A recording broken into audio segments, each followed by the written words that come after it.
7 దశాబ్దాల వైరం కాసేపట్లో ముగుస్తుందని, ఇక దాయాది పాకిస్తాన్ ప్రపంచ పటంలో ఉండదనే సంకేతాలు కనిపించాయి. టెర్రరిస్ట్ బేస్ క్యాంపులు లేచిపోయాయి. ఎయిర్ బేస్లు ముక్కలు ముక్కలయ్యాయి. అంతలోనే కాల్పుల విరమణ ప్రకటన వచ్చింది. అసలు దీని వెనక ఏం జరిగింది? ప్రధాని మోదీ నేతృత్వంలోని టీం ఆలోచించిందేంటి? కాల్పుల విరమణ ప్రకటన భారతదేశానికి లాభమా నష్టమా? మరో 3 రోజులు యుద్ధం జరిగితే పాకిస్తాన్ స్మాష్. ఆ తర్వాత కాస్త పట్టు బిగిస్తే పాకిస్తాన్ 3 ముక్కలుగా విడిపోవడం ఖాయం. ఇటు బలూచిస్తాన్ లిబరేషన్ ఆర్మీ పాకిస్తాన్ సైన్యాన్ని తరిమికొట్టి ఆ ప్రాంతాన్ని తమ ఆధీనంలోకి తీసుకునేది. అధికారికంగా పాకిస్తాన్ నుండి స్వాతంత్రం ప్రకటించుకునేది.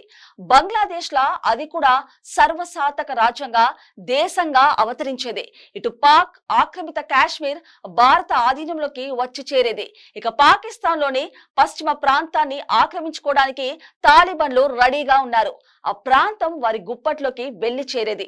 ఇటు పాకిస్తాన్ ముక్కలు కావడం, అటు దాయాది దేశం ఈ ప్రభావం నుండి కోలుకోవడానికి కనీసం 100 ఏళ్లు పట్టే గోల్డెన్ ఛాన్స్ ని భారత్ మిస్ చేసుకుందనే విశ్లేషణలు సాగుతున్నాయి.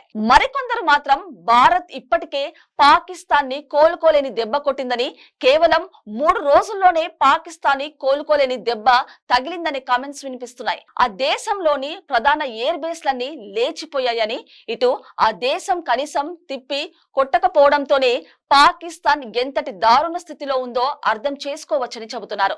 ఇక ఇండియాకి అతిపెద్ద సవాల్గా మారిన పాకిస్తాన్ టెర్రర్ బేస్ క్యాంప్లలో మెజారిటీ తునాతునకులయ్యాయని, 100 మందికి పైగా టాప్ మోస్ట్ ఉగ్రవాదులు చనిపోయారని గుర్తు చేస్తున్నారు.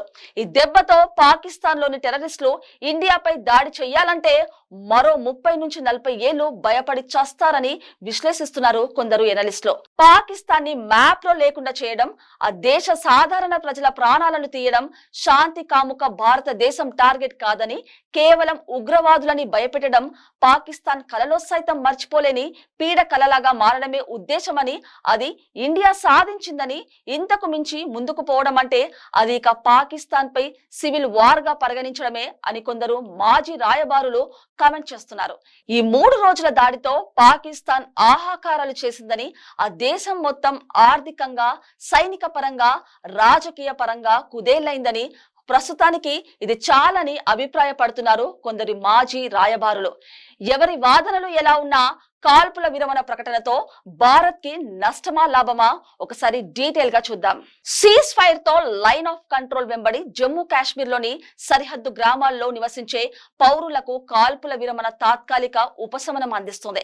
గతంలో 2021 కాల్పుల విరమణ ఒప్పందం తర్వాత సరిహద్దు ప్రాంతాల్లో షెల్లింగ్ తగ్గడం వల్ల రైతులు తమ వ్యవసాయ కార్యకలాపాలను యథావిధిగా చేసుకున్నారు. ఇది ఆర్థిక స్థిరత్వానికి దోహదపడుతుంది.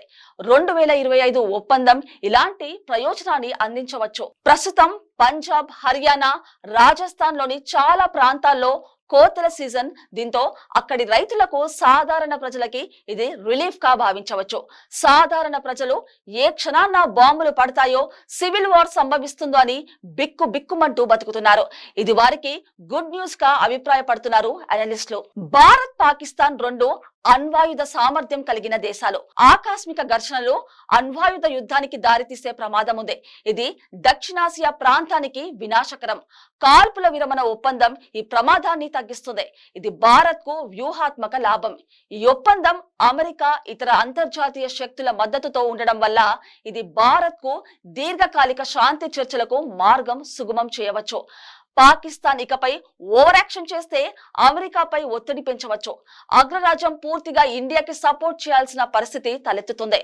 ఇది దాయాది దేశానికి భారీ నష్టం. అమెరికా కన్నెర చేసి భారత్ వైపు నిలబడితే పాకిస్తాన్ కు చెమటలు పట్టడం ఖాయం. కాల్పుల విరమణ ద్వారా భారత సైన్యం LOC వెంబడి నిరంతర ఘర్షణలపై దృష్టి తగ్గించి చైనాపై ఫోకస్ పెంచవచ్చు. వాస్తవ నియంత్రణ రేఖ వంటి వ్యూహాత్మక సరిహద్దులపై దృష్టి కేంద్రించగలదు. 2021 ఒప్పందం తర్వాత భారత్ తన సైనిక వనరులను LOCలోన చైనా బెదిరింపులను ఎదుర్కొనేందుకు ఉపయోగిస్తుంది. కాల్పుల విరమణకు అంగీకరించడం ద్వారా భారత్ అంతర్జాతీయ సమాజంలో శాంతి కాముక దేశంగా కనిపిస్తుంది.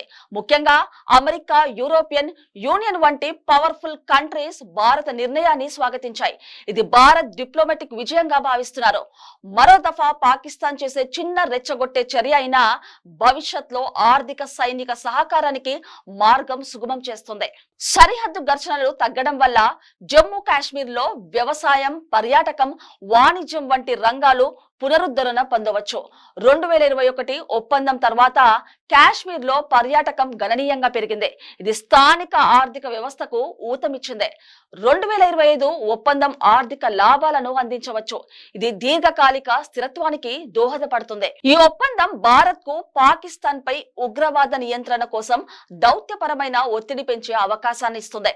2021 ఒప్పందంలో శాంతిని భంగం చేసే కోర్ ఇష్యూస్ ని పరిష్కరించాలని రెండు దేశాలు అంగీకరించాయి. ఇది ఉగ్రవాదంపై చర్చలకు దారితీసింది.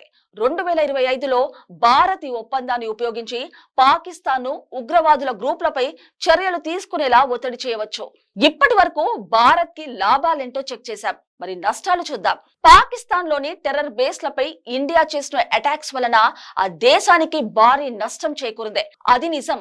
కానీ ఇదే తరహా దాడులు మరింతగా చేసి ఉంటే టెర్రరిజం కూసాలు కుదిలిపోయేవని చర్చ సాగుతుంది. కానీ కాల్పుల విరమణతో పాకిస్తాన్ ఉగ్రవాద చొరబాట్లను ప్రోత్సహించే అవకాశం ఉందనే అభిప్రాయం వినిపిస్తుంది. 2025 ఏప్రిల్లో పహల్గాం ఉగ్రదాడి తర్వాత పాకిస్తాన్ ఉగ్రవాద గ్రూపులను నియంత్రించలేకపోయిందని భారత్ ఆరోపించింది.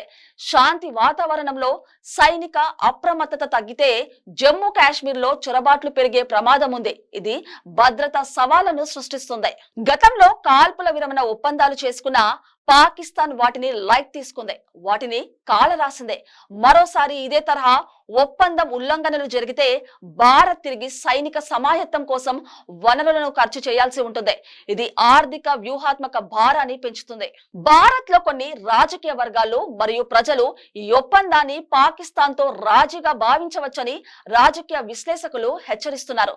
ముఖ్యంగా పహల్గాం ఉగ్రదాడి సంఘటనల తర్వాత కాంగ్రెస్ పార్టీ ఈ ఒప్పందాన్ని అమెరికా ఒత్తిడికి లొంగడంతో విమర్శించింది.